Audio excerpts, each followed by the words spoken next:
and all the others that committed to the operation.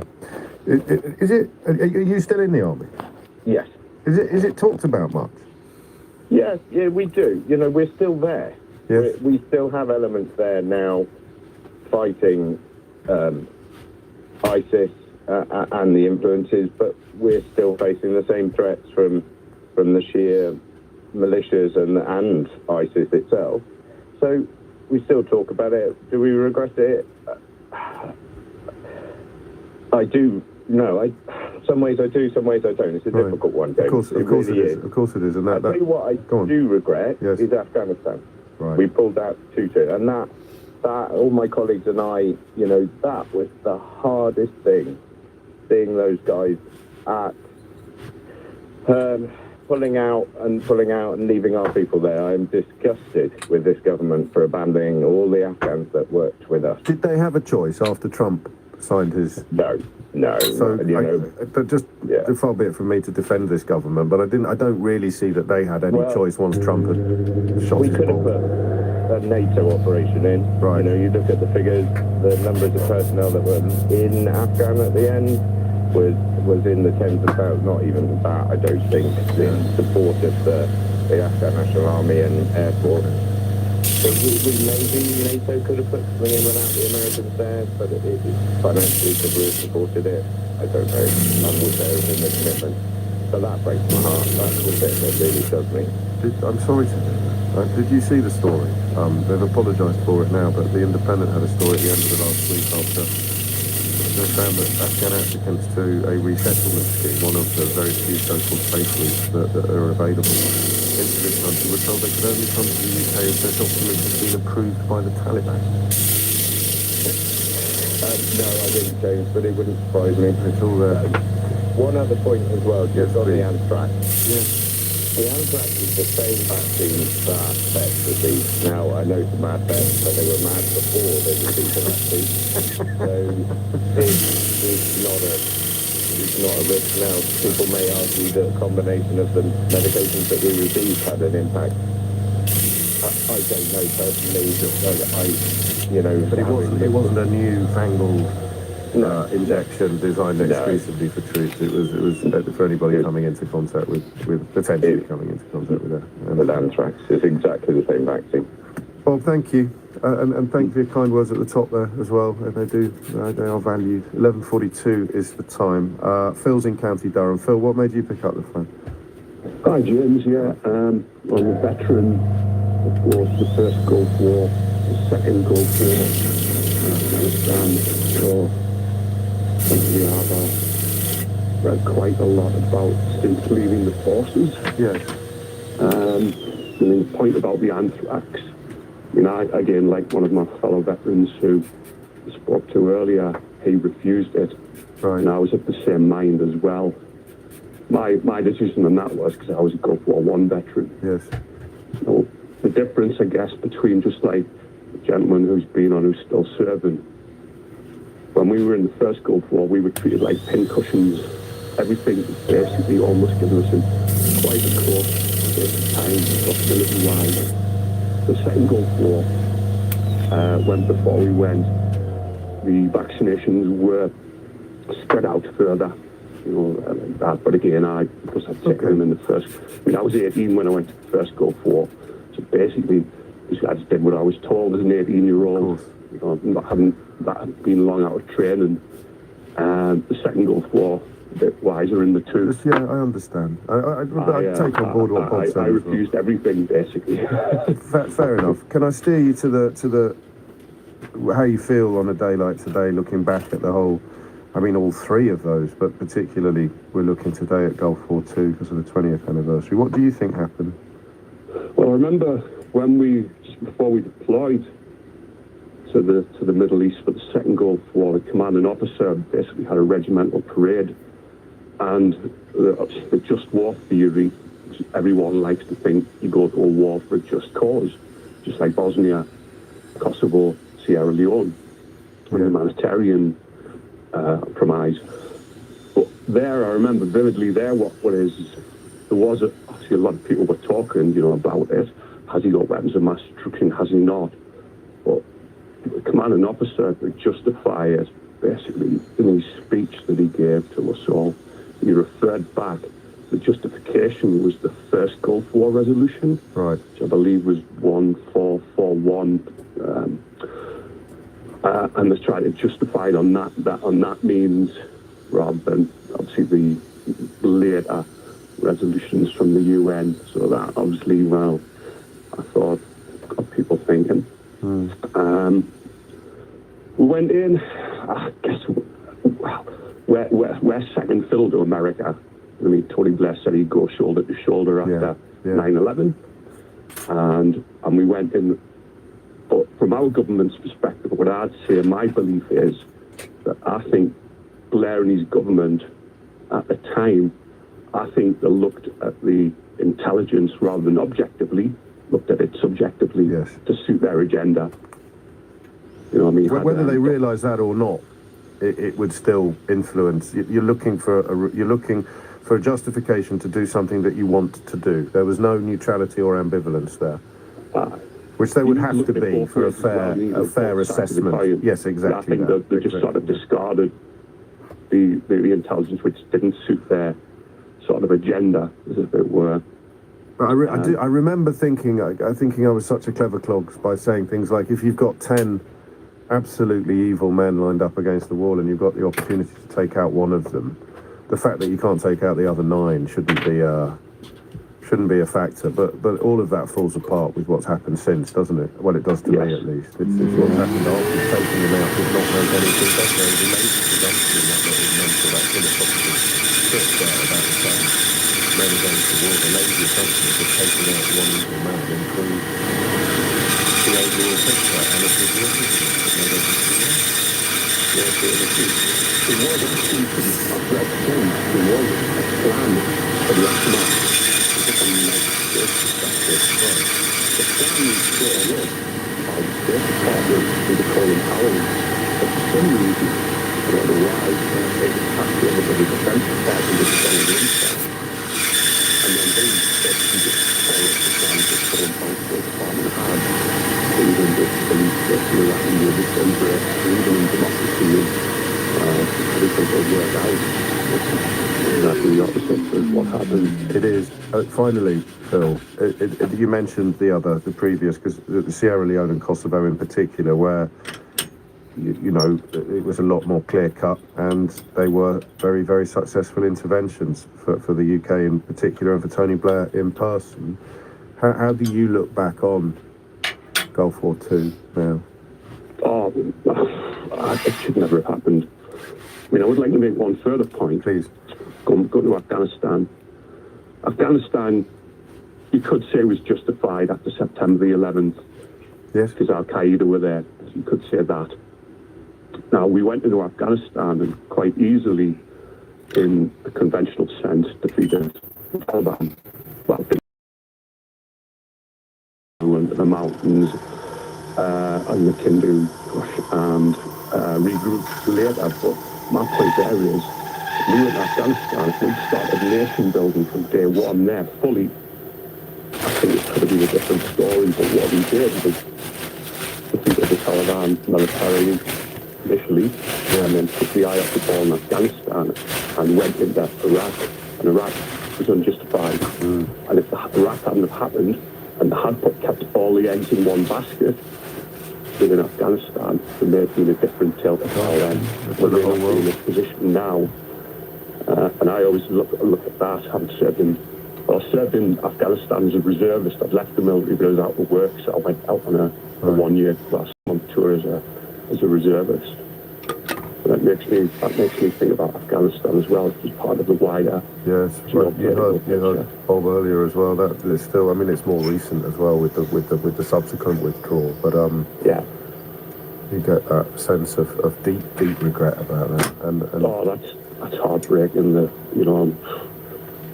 withdrawal, the recent withdrawal. Yeah, it just makes getting there. Was it worth it? Was it worth the big picture? This is the worst question that can hang over a military veteran, isn't it? I suppose. Was it worth it? Was it worth it? Yeah, and I look at both of them now. With Iraq and Afghanistan, was it worth it? And I mean, I have to say, from my own perspective, no. But I hope you never lose sight of the fact that your duty and your service remain the same as they would have been. It's not the context. It's nothing to do with you. Yeah. You go out there and you work for each other. Yeah. That's it. It's a band of brothers. Yeah. You go there and you just work for each other. I mean, I didn't want to go to the Second Gulf War because I actually signed off in the army. You give a year's notice. Okay. And I'd signed off in the September 2002. We got mobilised just after Christmas. We were told just before Christmas we were going. And they said if you had less than 6 months to do from the given date in February, then you didn't have to go. But if you had more than 6 months to do, you had to go. And I looked at the calendar, worked it out, and I was 48 hours over. It's like something out of Joseph Heller, isn't it? So pack your bags, you're off. Wow. So obviously I had all my resettlement courses planned. In the end, I put them on hold, fair enough, and I went out there. But you just work for each other. Yes. You know, as a unit. And it's as the years pass that you can allow yourself to contemplate some of these trickier questions. You can't be doing it at the time, and it would be dangerous if you did. I think that's clear. Phil, thank you, mate. Thank you very much, James. You take care. Have a good day. And cheers. Look after yourself. It's 10 to 12. LBC, Nick Ferrari at breakfast. Some 20 years ago today we were waking up to the news that the invasion of Iraq had begun. Graham in Barnstable. I was a tank commander out there. I look back on it now, and to me it's something we shouldn't have got involved with on both occasions, but they were hell-bent on removing Saddam. Now I'm nearly in tears, but I lost friends and everything out there for what I see as a worse place now than when we started. I'm afraid I think you probably lost your friends and colleagues on a lie. I did.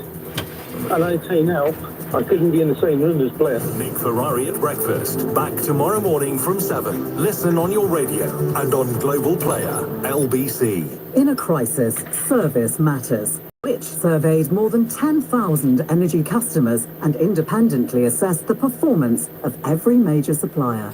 Only one measured up. Octopus Energy is the only Which recommended energy supplier. Octopus Energy, recommended by Which 6 years running. How much fun can you have on your journey for free? Right, you're driving.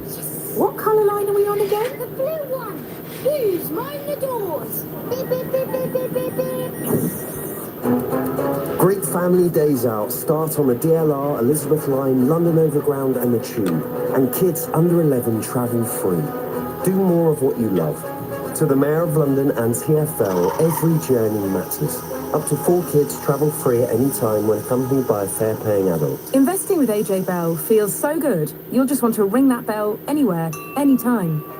In the office, in the pub, on a bus, on a ship, on a train, in the rain, in the gym, in the library, at a wedding, at a librarian's wedding. You can even ring it in space. Underwater. Or just a good old-fashioned cowbell. Yes, that's the sweet sound of investing with AJ Bell. AJ Bell, feel good investing. The value of investments can go down as well as up. When I saw a skills gap in my business, I knew I had to do something to keep things moving. That didn't mean changing my hard-working team. It meant giving them the skills to close that gap so we could grow the business together. And you can do the same. With funded training schemes from apprenticeships and T-levels to higher technical qualifications. Keep your business moving. Search Skills Revolution. At Specsavers, if you think you can choose a free lens option with a pair of glasses from our £69 range or above, how would that sound? Well, like this. Varifocals to help you see near and far. Reactions, which darken in sunlight. Oh, nice. Thin and light lenses. Ultra clear, super clean. We don't have a time for that, but this will help your glasses stay cleaner for longer. So you're better off with Specsavers. Offers can't be combined, terms and conditions apply. Ask in store for details. With PensionBee, you can combine, contribute and withdraw online. For Andrew, we made withdrawing from his pension easy. I love to travel. PensionBee gives me that ability. Withdrawing money from your PensionBee account is really simple. You go inside the app, you select withdraw. It's a very simple process. We're building a pension company you can believe in. Be pension confident. Join at pensionbee.com. When investing, capital is at risk. Drawdown available from age 55-57 from 2028. When a stroke strikes, the damage spreads like a fire in the brain. You have to think and act fast. Face. Has it fallen on one side? Arms. Can they be raised? Speech. Is it slurred? Time. It's time to call 999 if you see any single one of these signs. The faster you act, the better their chances. When a stroke strikes, act fast. Call 999. In a crisis, service matters. Octopus Energy is the only Which recommended energy supplier. Octopus Energy, recommended by Which 6 years running. James O'Brien. Alexa, send a comment to LBC. 11:55 is the time. Does that, when he does that, does that set off people's device? Anyway, we've got business to attend to. Niall Stanage is the White House columnist at The Hill, very, very, very generously breaking into his annual leave in order to help me out and by association perhaps help you out as well. It's a mark of how successful the whole fake news project is. I just don't know what to believe anymore. Donald Trump tweeted at the weekend, didn't tweet, he posted somewhere at the weekend in capital letters that he expects to be arrested on Tuesday. And my first thought was, well, that's 50-50 then. He could be saying something that's not true for reasons, or it could be true. It's all going back to the Stormy Daniels case, the woman with whom he had an adulterous affair, I think, while his wife was pregnant with his youngest child, and the $130,000 payoff that was made. But how serious is it, and what is likely to transpire is where you come in, Niall. Well, it is serious, James, in a political sense. Whether it will result ultimately in a conviction is another matter. Right. It's a bit complicated. It really involves whether Trump falsified business records to disguise him compensating his then attorney for paying off Stormy Daniels, and further whether that constitutes an election law violation. Okay. It seems unlikely that he would have put down the correct terminology on whatever documentation is necessary. It certainly does, but he will argue, as has been the case in previous election law cases, that payments to conceal, for example, an affair could be made whether or not you were a candidate or not, and therefore the election law thing doesn't arise. Got ya. What happens next? I mean, first of all, how likely is it that he is going to be arrested tomorrow? He certainly seemed to think so, but as I mentioned in my introduction, you can't really bet anything on whether he's telling the truth or not these days. You can't, and once again, it was something that his team rushed to clean up, saying that they don't know anything about timing. They do expect him to be indicted, but he could then surrender himself, as in other words, go to the police station. He wouldn't necessarily have to be forcibly removed unless he wanted to choose that route. And perhaps even more alarmingly, he has issued echoes of his January the 6th exhortations, hasn't he? The idea that he wants people to somehow protest against his treatment under the law. He has, and not only that, but protest to, as he puts it, take our nation back, or in another social media posting, save America. So he's ramping up the rhetoric, much as he did before January the 6th, though he's getting a rather chillier reaction even from his supporters this time around, it seems. Well, you don't never say never. So in terms of his outlook, the worst case scenario would be a criminal conviction, which wouldn't actually prevent him from running for president again, I don't think. Exactly right. It wouldn't prevent him in a technical sense. What it would do is give ammunition to his Republican rivals, particularly Ron DeSantis. DeSantis' claim essentially is DeSantis could propose Trumpian policies without the self-defeating chaos that Trump tends to bring in his wake. Yes. And finally, Niall, just the sort of the bigger picture. He remains headline news, whatever he does, and he is, I think, leading polls on becoming the Republican nominee for the next election. Is there any sign of the gloss being tarnished by these constant, unending cycles of scandal and allegation? There is. I mean, there has been some diminution in his lead in recent months. That was after a quite bad performance by his endorsees in last November's midterms. Basically, it comes down to, do Republicans believe he can win them a general election or not? And the proportion thinking not has ticked up slightly.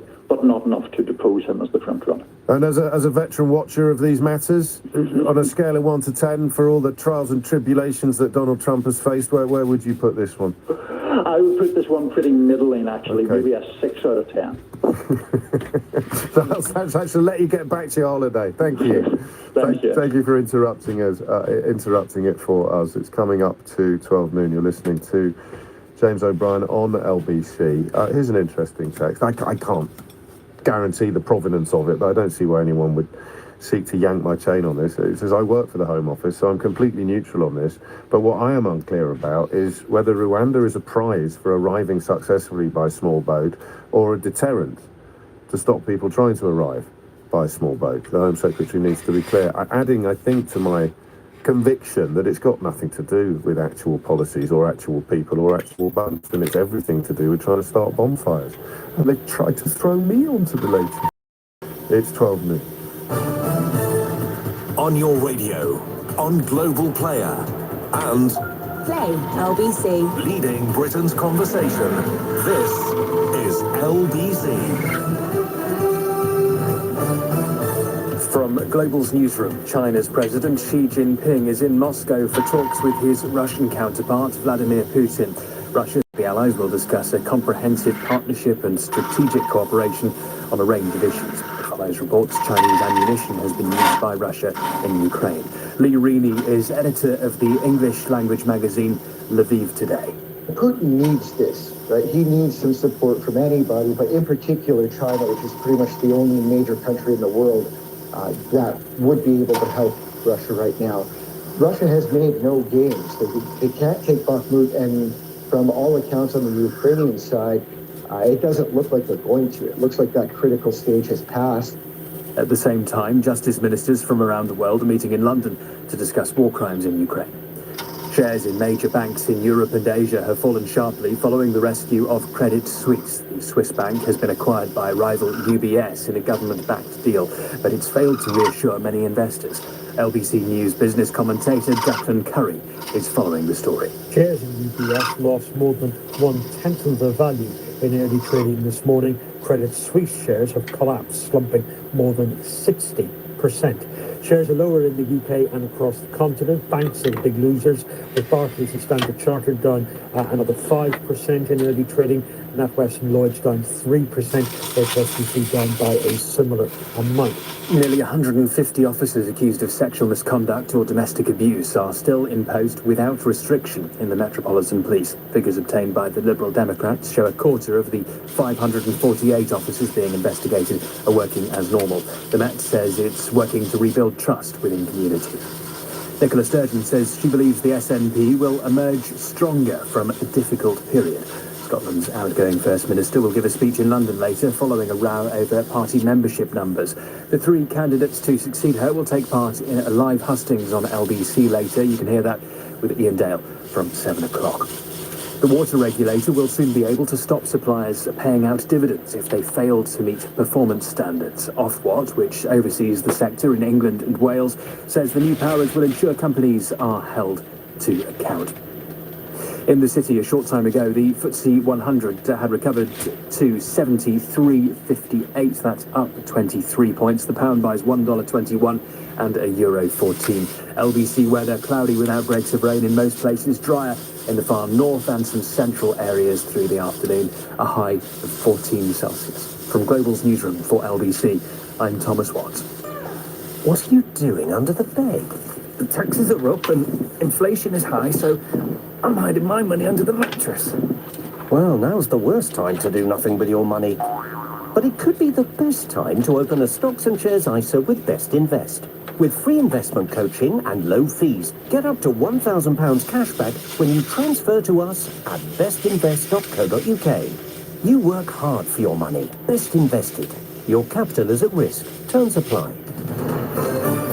This is LBC from Global, leading Britain's conversation with James O'Brien.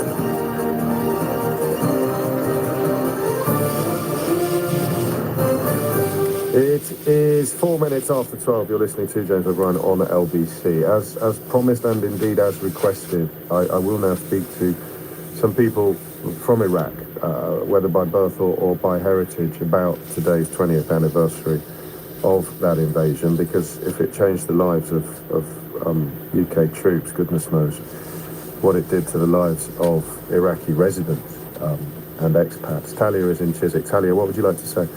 Good morning, James. Afternoon, rather. I think the reason not a lot of Iraqis are ringing you...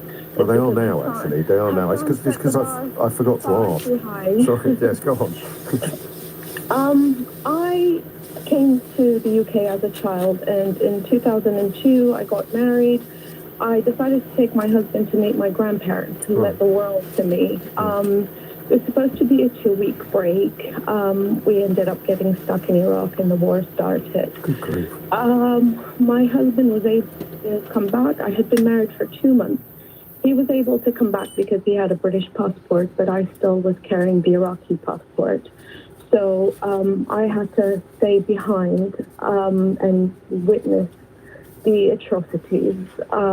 It's very traumatic. I did not think that I will be this affected listening to your program today, because I guess I just put it in the back of my mind. Right. But 20 years on, I have 3 children. My eldest is 18, and they dream of nothing other than to go back and see the land between the 2 rivers. I can't take them. I can't face it. I keep saying to them, the memories I have are much nicer than the current reality. Please don't ruin that for me. I don't even know where to start. I don't know what to say about that period of time. Did you support the attempted removal of Saddam? I mean, I was a 20-year-old that just graduated uni, just got married. I had been in the UK for 10 years by that time. Okay. I just remember the harm. We lived through the Iraq-Iran war and did not feel a thing. The services were running, the electricity was fine, the education was, everything was fine. What pains me is the fact that it just seems like, let's go in there, let's knock him out, and no plan was put for these millions that would be left to deal with the aftermath. Yeah. The fact that there is no consideration whatsoever to the lives of this rich country with oil, to have 2 hours of electricity. I have cousins whose children have not been to school or missed out on 5 or 6 years of education, and I complained about online learning during COVID. I mean, it just totally fascinates me. I just wish the new younger generation in Iraq and in the UK are able to see things for what they are. Just able to know that there's greater.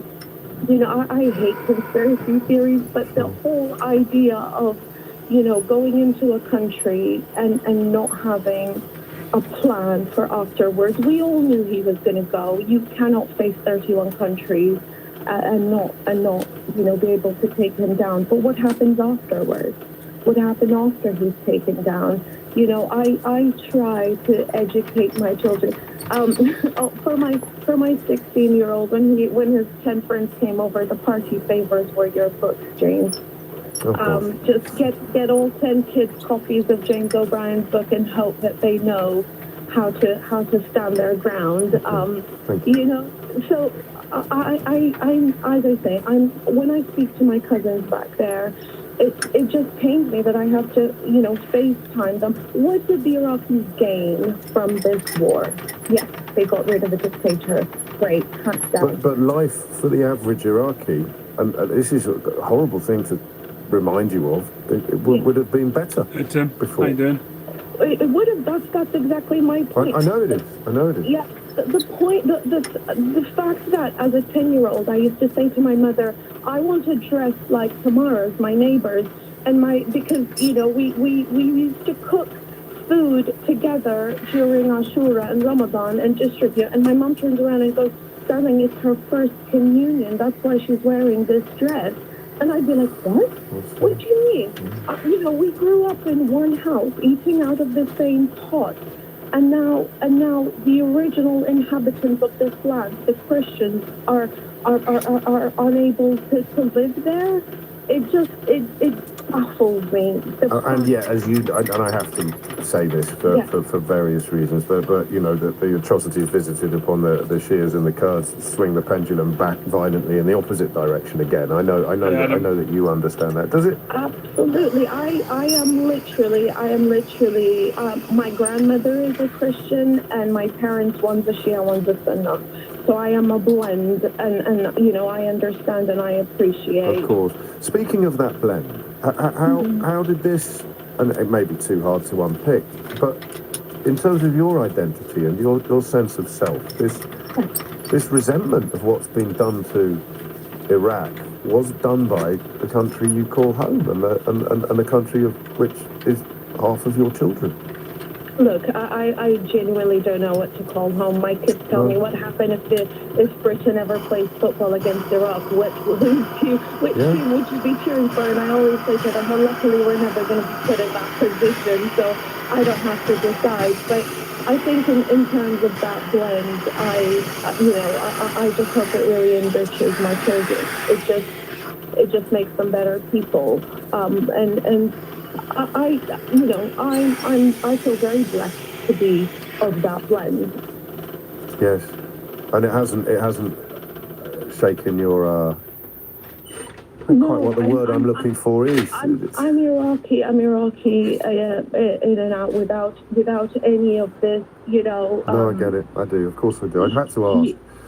No, absolutely. But then I always try to teach to differentiate between the nationality and the religion. Yes. You know, and don't mix the two together. And finally, if I may, I sort of know to this question, but I was struck by you being surprised by your reaction to what you'd heard in the first 2 hours of the programme. Why was that? What was it that affected you?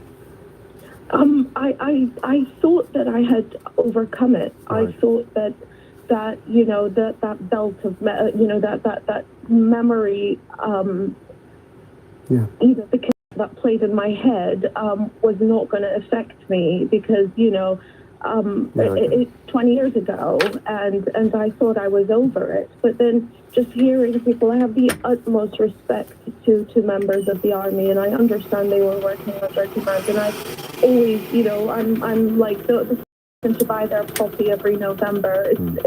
It's you know, it just pains me that trauma is still there inside every Iraqi, you know, for that period of time that they went through. And likewise, and you know, just hearing your program today, that trauma is still there in the minds of military personnel that had to be there as well. And it's just the fact that it still goes on until today in some form just makes me, you know, feel even more and more pain. Yeah, I get that, and I almost feel I should apologise for bringing it back in that way. But I know that would sound a little bit ridiculous. Thank you, Talia. I always get a bit freaked out by anniversaries because when you have conversations like these, and they're far too important and powerful for me to start faffing about with my shenanigans with Suella Braverman, which was the original plan. So we'll continue these conversations for as long as you want to. Struck by the absurdity of anniversaries, because this stuff should almost be a regular conversation. The impact that war had on the world, but then upon the people that were involved, that were associated with it or engaged within it, is so immense. It's just bizarre. I guess it'll be the 25th anniversary, will it? Next time we all sit down, contemplate properly, talk about it properly. Haider is in Reading. I think I haven't got much time left in this part of the programme, actually, Haider. So I'll come to you first after the next break. Let me have a look at some of my texts, which have been coming in all day, and I've been kind of remiss in reading them out. Rob points out it was the 45-minute claim that was most exaggerated. It came from that Iraqi taxi driver, and they used it to justify the invasion. up to a point, although interesting that every soldier we've spoken to has went to war with a slightly different rationale about why they were going to war. This from John. I was at that march that you were, James, in Glasgow. Even as a sixth form student, I could see that there was no plan whatsoever for what would happen if Saddam was toppled. By the time the UK was withdrawing, experts were talking about collaboration with insurgents and rebels, including what became ISIS. It was an inevitable disaster. And Jan reminds us from Mildenhall, which has a sort of military resonance to it, doesn't it? Bush said he was liberating, not invading. I think Putin says the same about Ukraine. Good grief, that's a jarring observation. It's 12:15. This is LBC. At TalkTalk, it pays to switch to full fibre broadband. Get a reward card worth up to £100 with selected full fibre plans. Prices start from £32 a month for 18 months with a £50 reward card. Choose our most reliable connection ever. For speeds up to 944 megabits per second and a reward card. Search TalkTalk Full Fibre. CPI plus 3.7% annual increase from April 2024. Subject to local availability. Reward cards issued by giftcloud. See talktalk.co.uk/reward card for details. At Asda, we've price-locked hundreds of products until June, all across the store. Get your £5 a day with our delicious range of fruit and veg, like our organic fair trade bananas, locked at £1 for a bunch of 5. Conference pears, just £1.50 for a 4-pack. Our organic spring onions at only 85p per bunch. And our trimmed leeks are locked at only £2 per kilo. Asda. Selected Asda stores online, subject to availability. Prices held until at least June 1st. Full details at asda.com/price-locked. This is the sound of your mates being mates. And the sound of you driving to see them. Of you easing off before a bend and the narrowing in the lane. This is the sound of you respecting the road. Knowing you're not missing out on much. And making sure you stick around. So we'll always be mates. Oh yeah? Hey yo! Speed kills or injures 54 young people every week. Is pushing it worth it? Think. In People's Postcode Lottery's April draws, one postcode area will win a share of £3.2 million. And there's 30k to be won every Saturday and Sunday too. Just sign up before midnight on the 24th of March to play. PPL managed lotteries on behalf of good causes. 18 plus, conditions apply. Play responsibly, not available in Northern Ireland. Wow, your salon is slaying. How do you do it? I gave it some Vava Vagaro. Vava Vagaro? What's that? It's a booking software that makes growing my beauty business easy. It takes care of bookings, marketing, and I can manage my business from anywhere. Vagaro does all my admin so I can focus on doing more of what I love. It's like having a full-time receptionist. Give your beauty business some Vava Vagaro. Free for 30 days. Vagaro, salon software and marketplace. Renews at £30 a month unless cancelled before trial expires. Can I help you, sir? Oh, I hope so. It's Jimmy here, my budgie. He hasn't made a sound for weeks, so I thought I'd better bring him down here to the vets. Right. He used to be so cheerful, chirping away all day, but now, listen, nothing. He's lost his voice. Is there anything you can recommend? Maybe try the Specsavers next door?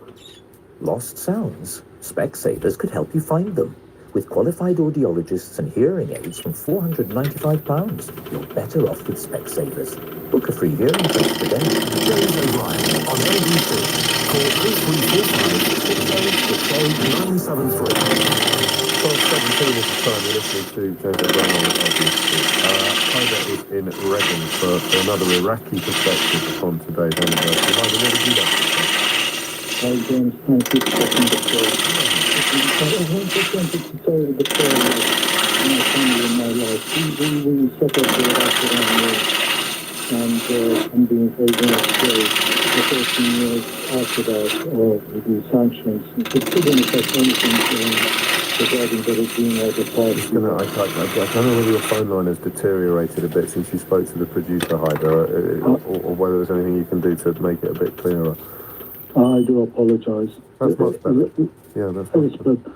Yes, so from the perspective of a family which lived through the Iraq-Iran war, the invasion of Kuwait, 13 years of sanctions that affected us directly, but not the regime, and then the invasion in 2003.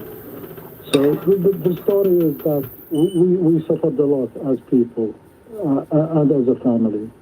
And in 2003, we were looking forward to the removal of Saddam Hussein. Right. We heard the speech from Tony Blair. We knew he was lying, that there were no weapons of mass destruction left, because the inspectors, when they came, they couldn't find anything at the time. And the reason they couldn't find anything, because Saddam already started destroying them before the inspectors came over. Now, everything was fine. We were looking forward to what Tony Blair and George Bush said, that they were going to come over, liberate the Iraqi people from the regime. But eventually what happened, and we saw that coming on the 7th of April. Right. It was the day my neighborhood was shelled by artillery. And this was in the middle of Baghdad. Right. And about at least 20 to 30 people, all their lives were destroyed. The neighborhood turned into a wreckage. Right. And had you, despite understanding that the weapons of mass destruction claim was untrue, and being supportive of attempts to topple Saddam Hussein, it sounds as though this completely blindsided you. It hadn't crossed your mind that this was what that toppling would involve. Well, we thought this was the view of my father. I think he was just comforting us. Yes. He said they're going to come in a helicopter, fling him up, take him away. And that's what most of the people thought. They thought it was going to be a quick come in, take him out, and remove him, and put somebody in place. And then missiles landed in your neighborhood. Destroyed the whole neighborhood within minutes. It didn't take more than 10 minutes. It destroyed the whole neighborhood on the 7th of April, 2006. Immediately after the speech just before the last of Baghdad Bob, which everybody knows Baghdad Bob, he was the Minister of Information. Yeah. He appeared on TV at that moment. We were gathered on the TV. We used to enjoy watching it because we knew he was lying. Yeah. And we were sitting right in front of the TV, and then we started hearing the artillery shells. And it's a sound that nobody can forget. When an artillery shell falls around you, near you, you cannot forget that sound. And I can't forget it 20 years later. I was at your age. I was 30 years old in 2003. So I'm at the same age as you. Dozens of people were dead within those 10 minutes. Did you lose people you knew? There was a similar named person. He was my neighbor. He was named Haider also. He had a family. He had 2 babies. He was just coming out of a taxi in the street, and the shelling started, and he started running in the street, trying to get into any house that had the door open, and he didn't manage. He was torn to pieces. So,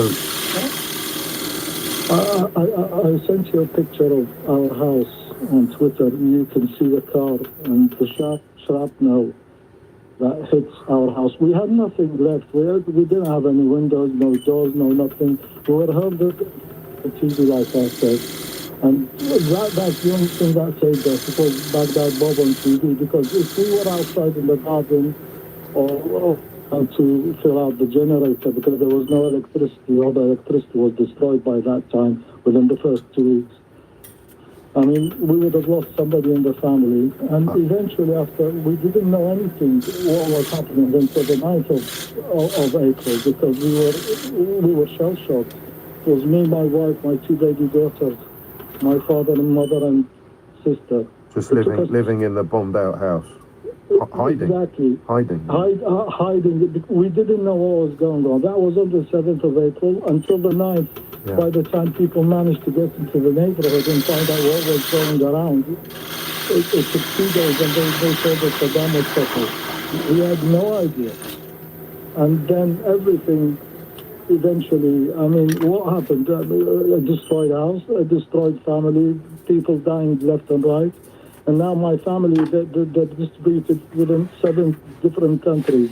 We used to live in one big house, and now we're in 7 different countries. I live in the UK. I have my sister up in Liverpool. Right. Well, I have family from New Zealand up to Canada, all over the country. I mean, we used to live in one house in one city in one country, and now all displaced in one way or another. I mean, I'm doing well. Thankfully, my daughters grew up. One is a pharmacist with the NHS. The other is about to graduate from university. So your world was turned upside down. It is. I'm living in a parallel universe, and I wasn't about to call you, but what triggered me was when you played that Tony Blair piece on the radio. That really triggered me. It took me back 20 years back, and it's so painful, James. You wouldn't believe how painful it is. I think I would, but I can't begin to conceive of it.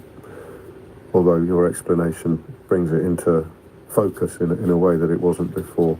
I'm conscious also of not asking you a stupid question, Haida, but after the 7th, after the missiles destroyed your neighbourhood on the 7th of April, did you move immediately from being in favour of the intervention to being against it, or did you have a little period where you thought, this is a very high price that we pay to get rid of Saddam Hussein, but it is and then you later would have realised it wasn't a price worth paying because everything got worse. But did you still have some hope, or was your hope destroyed along with your neighbourhood? No, we still had hope. We still had hope. We thought that, okay, we are collateral. We're collateral damage. That's something that maybe because not a specific member of my family died in that day, maybe.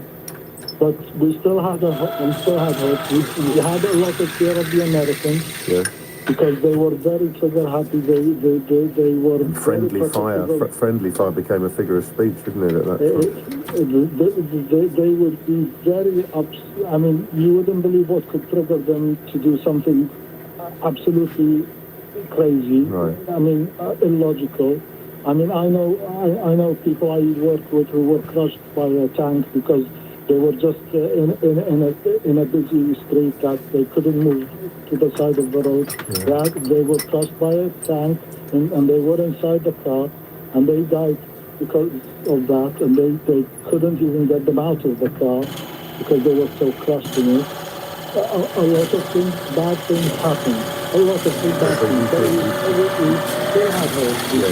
When did that start to disappear? It started when all of a sudden Saddam's underground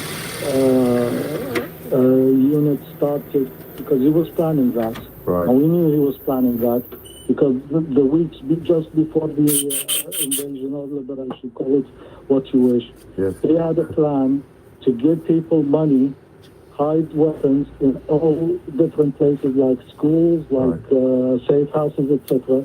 And then he started hitting back by these groups. And when the first thing which showed that things were going very bad was the destruction of the United Nations headquarters south of Baghdad. Yes. That was the first lorry bomb, and then we saw it was the International Red Cross building. And then eventually it was the group zone, the gate number 1 and gate number 2. When we saw these things started to happen, we said, okay, the Americans are not in control. They are not making our lives better. We have a shortage of fuel. We have no electricity at all. There is a shortage of water. People have lost their jobs. The army are very angry because they were left out. They were dismissed. And so you saw the chaos. You saw the chaos on the horizon, well, and unfolding in front of you with the promise of much more on the horizon. Yes. And when did you take the decision to get out, Haida? It was 2007. I was helped by friends in the UK and a company I used to work with.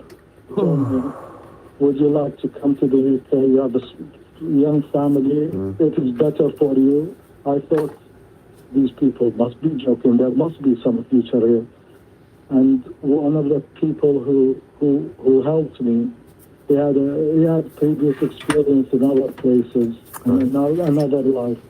He said, come to the UK for a year or two, work with us in the company. Maybe things get better, and then you can go back. And that 2 years, 3 years, they became 16 years. And I'm here in 2003, and I can't look back anymore. I've got nowhere to go. And I hope we can make you feel, if not welcome, then at home. No, this is my home now. This is my home. I believe that. My kids' home. And I try to support people who are in need in this country. Maybe they don't understand what I suffered. Maybe they can't envisage what I'm telling them, which I don't. I don't tell them these stories. Right. But I try to help them in other ways. I try to support people who are in need, who are suffering in other ways. Thank you. And thank you, James. No, thank you, Haida. For you to talk to me. Very helpful. I hope so. I really do, because I know it would have helped everybody listening come to a better understanding of the issues. But for you, of course, it's an altogether more important process. 12:30 is the time. Amelia Cox is here now with your headlines. Russian President Vladimir Putin is hosting Chinese President Xi Jinping for talks in Moscow. Russia says the leaders will discuss comprehensive partnership and strategic cooperation. Bank stocks have fallen sharply across Europe and Asia despite the rescue of Credit Suisse.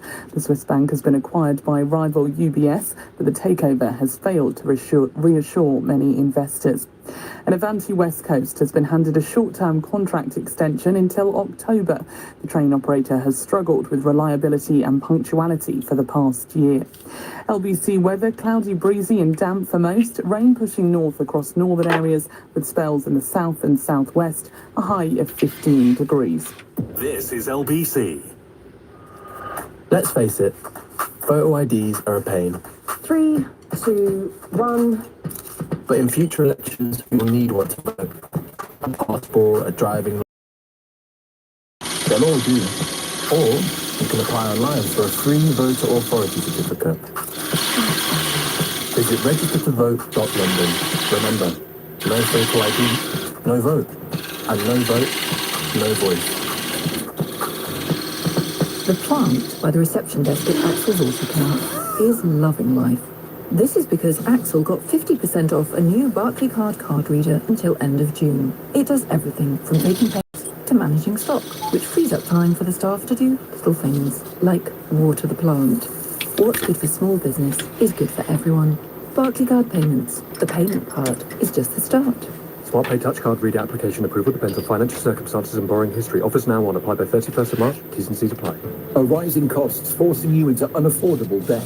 An individual voluntary arrangement from Credit Fix could help. Write off up to 81% of your unsecured debt with manageable repayments and or interest and charges frozen. With over 14,000 5-star reviews on Trustpilot, Credit Fix could help you to a brighter financial future.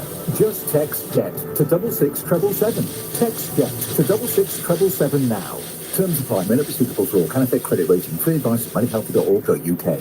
Recruitment professionals, this one's for you.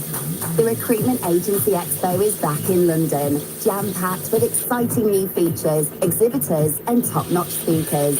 It's the event not to miss as you learn from the best, discover the latest innovations and expand your network. Recruitment Agency Expo, 21st and 22nd of March at Excel London. Register for free entry at recruitmentagencyexpo.com. Did you know that the UK government can support you with more than just your energy bills? On the Help for Households website, there are schemes that could help with cutting your childcare costs, reducing your phone and broadband costs, working with your provider to manage your water bills, and increasing your retirement income with pension credit. Discover over 40 schemes and see what you're eligible for. Search Help for Households. I'm Susan Tanner from the Darwood and Tanner Dental Practice, a specialist in prosthodontics. I love working with dental implants to help patients with missing teeth regain their smile and their confidence. If you're choosing dental implants, our team are the experts who will be by your side for the whole journey. From gum care to dental implants, Darwood and Tanner, celebrating 30 years at the forefront of world-class dentistry. To find out more and meet our team, start at darwoodandtanner.co.uk. James O'Brien on LBC. It is 12:34 and you are listening to James O'Brien on LBC. Quite a few people pointing out that if Haider had arrived here, it didn't come as a refugee, I don't think. It sounded as if he came working, but you're right, the atmosphere of the current climate is not what you would call warm and welcoming, is it? I think everyone, especially those who are anti-refugee, should hear your last caller's words. I've got nowhere to go. It puts a big perspective on everything. Only if you are prepared to see it, I'm afraid. 12:35 is the time. We also, of course, have Boris Johnson back in the news this week. As I mentioned to you, the Privileges Committee sits on Wednesday. He's expected to give evidence. He has primed all of the sycophantic media with claims of having some sort of zinging defence that would exonerate him completely. The Daily Telegraph is accusing MPs, or carrying a headline that says MPs accused of moving goalposts. One newspaper's even tried to bring Sue Gray back into the mix. I actually forget which one. You presume it's the Daily Mail, but I'd hate to misrepresent them. There it is. Sue Gray held talks with Labour at the same time. The Partygate inquiry. The Privilege Committee have made it absolutely clear that none of the evidence collated by Sue Gray during her inquiry is part of their investigation or part of their inquiry. I find it's really odd. The detachment from observable reality, or most basic truth now that's underway, the desperation to save Boris Johnson is incredible.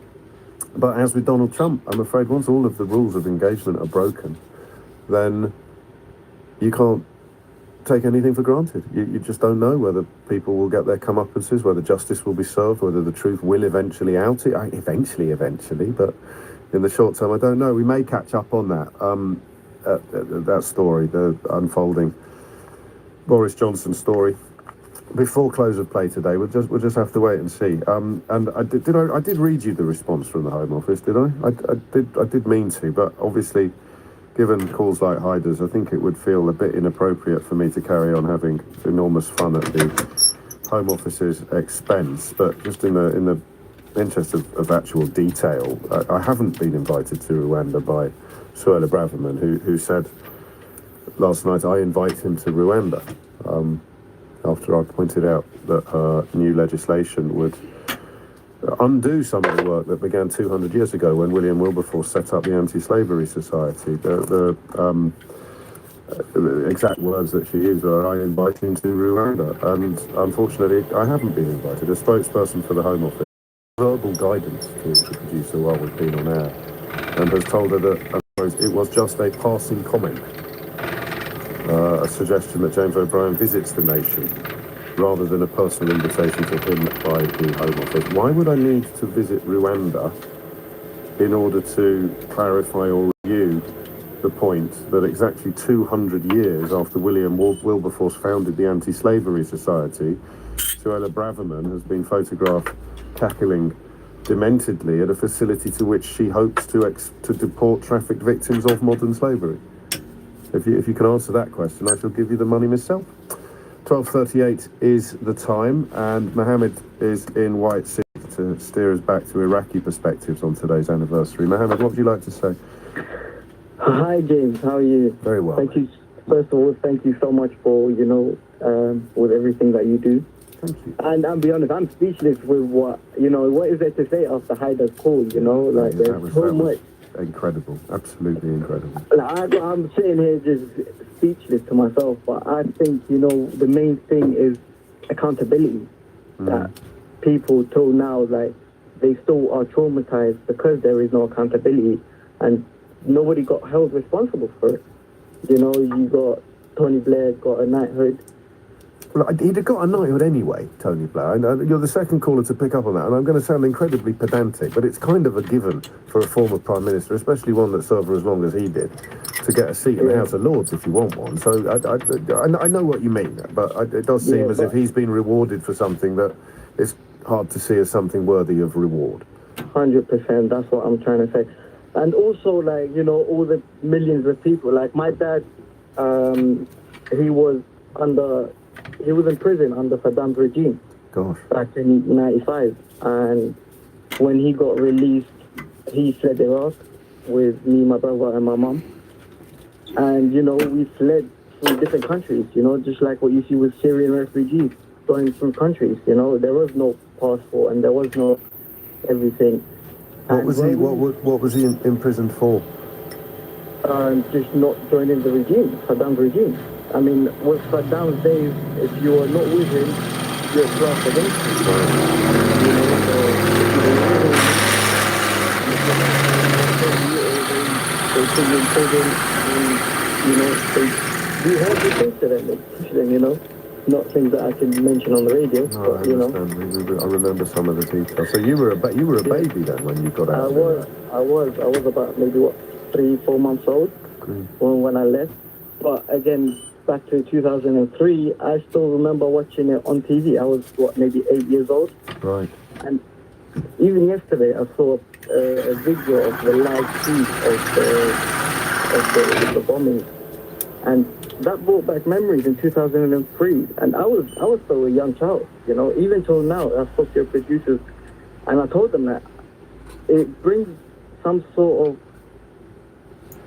like, it's very difficult to articulate, you know, or to put into words, you know. And it's just, it's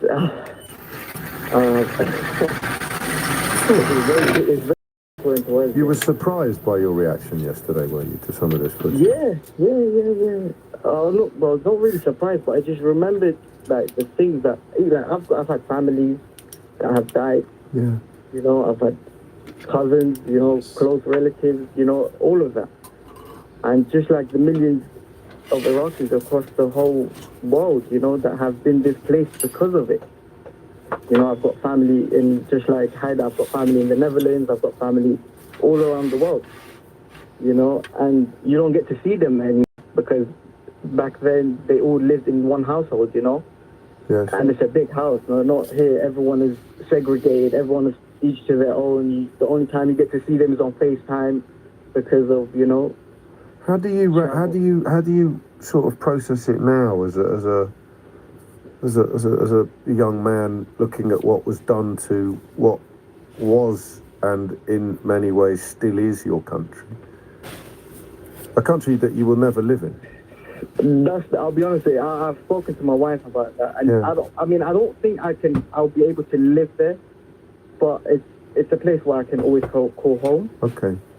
You know, like, I mean, Iraq, when I speak to people and I tell them Iraq, like, even like when I have customers and I tell them I'm from Iraq, the first thing that comes into mind is, are they still bombing? Is it still bombing? Right. It's like, there is a different side of Iraq.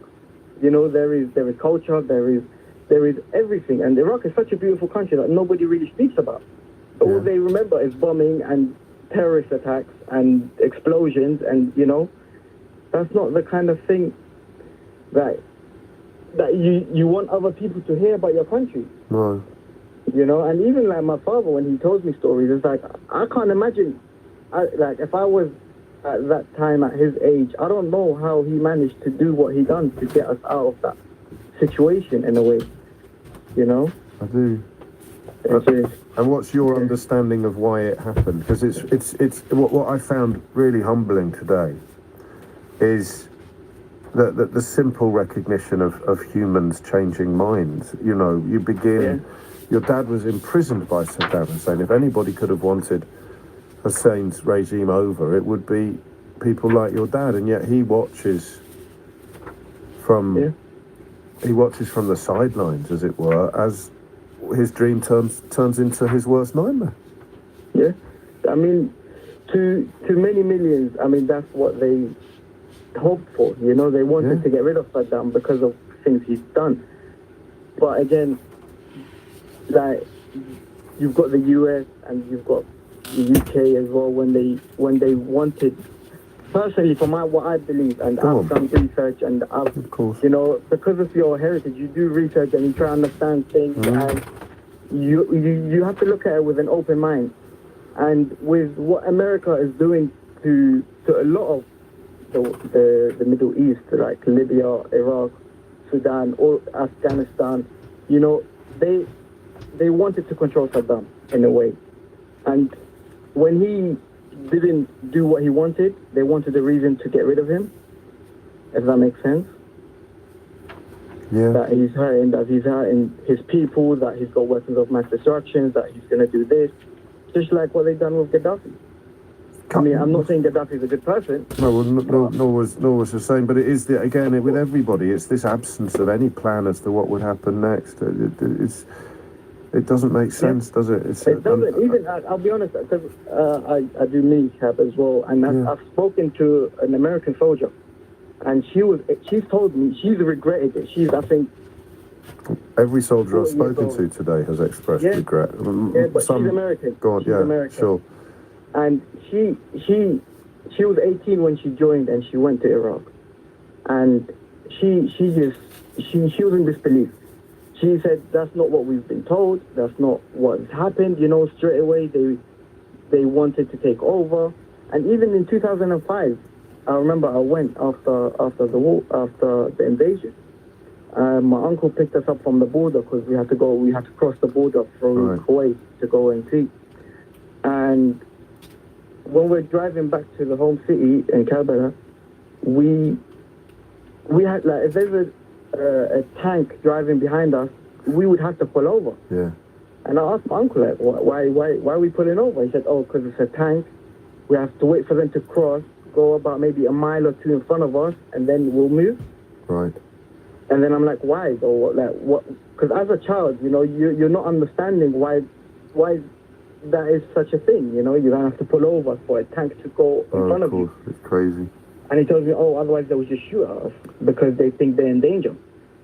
You know, like, you're driving a tank and we're in a car, and you still consider yourself in danger? And so that undermines, I hadn't thought about that side of things. A previous caller alluded to it as well, to the gung-ho nature. I think friendly fire is an unfortunate and it's sort of gross negligence that you're talking about in these kind of contexts. But it means that your home is being taken away from you in a psychological sense when the so-called, you know, the invading forces, the liberating forces, the ostensibly liberating forces treat the people on the ground. And I think this was a particularly American problem in an almost colonial way.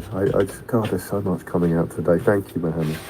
And thank you to everybody commenting on the quality of contributors today. It's something over which we don't really have control in a conventional sense, although I think over the years we've built up trust between each other, between ourselves, to such a degree that people like Haider and Mohammed will share stories like these, and of course people like him and John and Bob earlier as well. 12:47 is the time.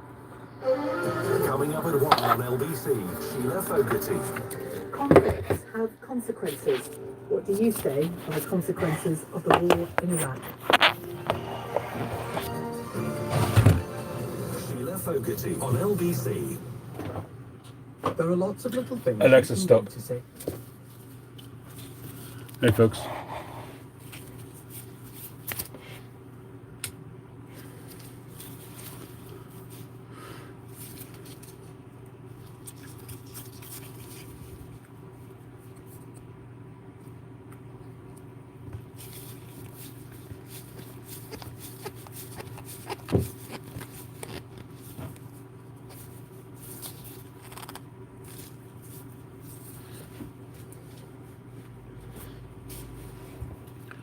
So this is where we're up to. I didn't turn this at all on the lathe because I want to do a panelled pipe. If it would have been a regular panelled pipe, then I would have turned it a bit and then straightened the sides. But what I'm trying to do is actually a bit of a panelled volcano. So it's going to be 4 sides, not And I'm not going to do I'm not taking off the corners, at least that's not the plan at the moment. And it's basically going to just be a narrow top and then spread out, fan, sort of taper outwards, sort of like that on all four sides. It's not an easy pipe to make. I was just looking up to see if I could find similar shapes in the books that I've got, but I couldn't find any. I have seen pictures of it. It's in my mind, and I thought it was a towel pipe, a Jens towel, but I haven't been able to find a picture of it. I'm pretty sure I have got a picture of it somewhere. I just can't find it. It helps to be able to visualize things.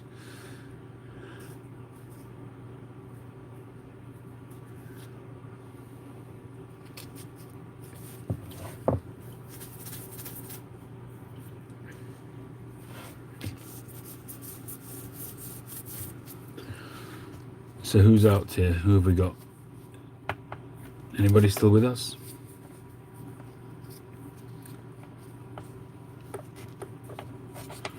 Anybody want to say hi before I go to the sanding wheel?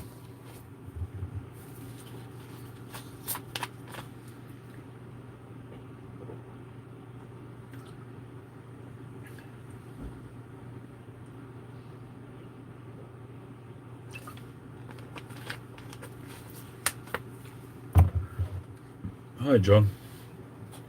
Somebody loves me.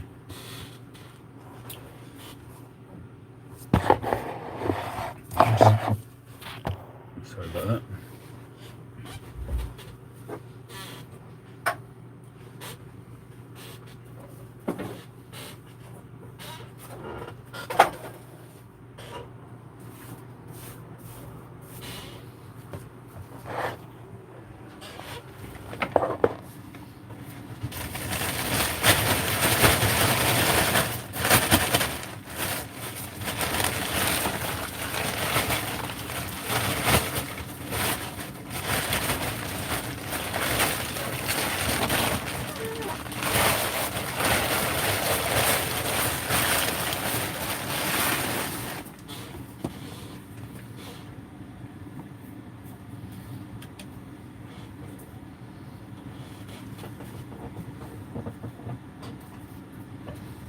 I have made panels before, but it's just not something I do regularly necessarily. I'm very much more into billiard derivatives, billiards, Lavats, brandies. No, Lavat is the shank side of things, but billiards, brandies, apples, eggs, that's kind of my favourite shapes.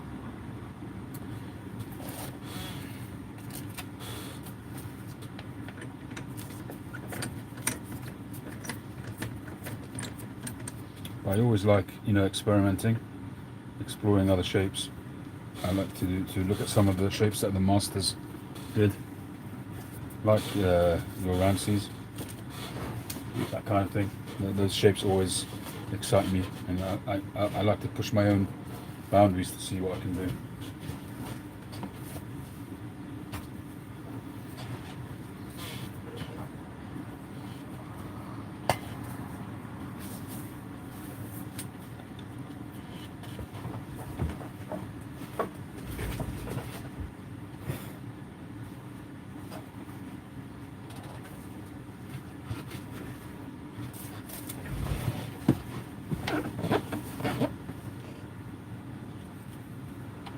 Alright, here comes the noisy bit.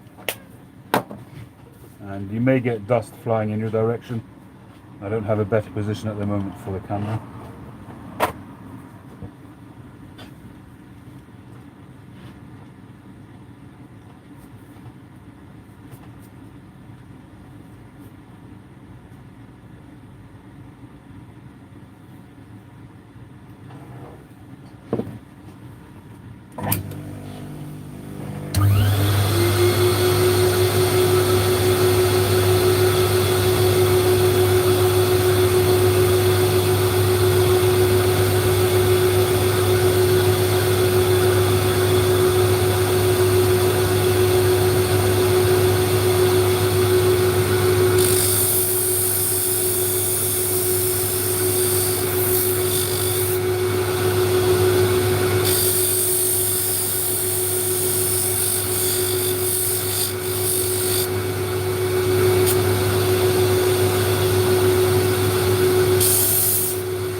folks, how you doing? Hey Chip, hey Alex, Puny, Hillbilly. Did you get my email, Alex?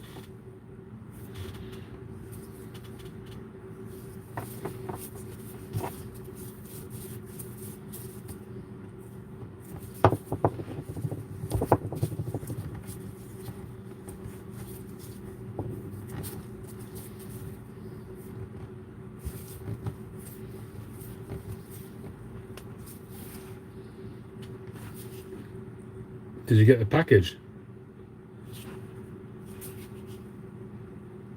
I just sent you an email asking if you got it, that's all. I wanted to make sure you got it.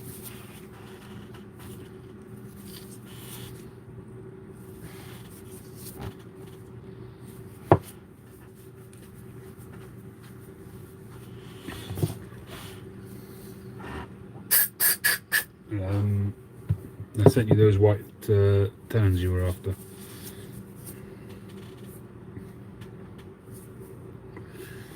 Alright, so here we are. This is the panel. It's a panel with a difference. It's I set out to do more of a sort of a volcano panel type thing. It's a pipe I had seen somewhere. I thought it was a towel pipe, a Jens towel pipe. This is a very unusual block in that it's got bird's eye on 3 sides. It's got bird's eye on the sides and on the bottom, and then it has a flame grain. The grain on this pipe, I mean, I was considering doing a part textured and part smooth like I've been doing in the past couple of pipes.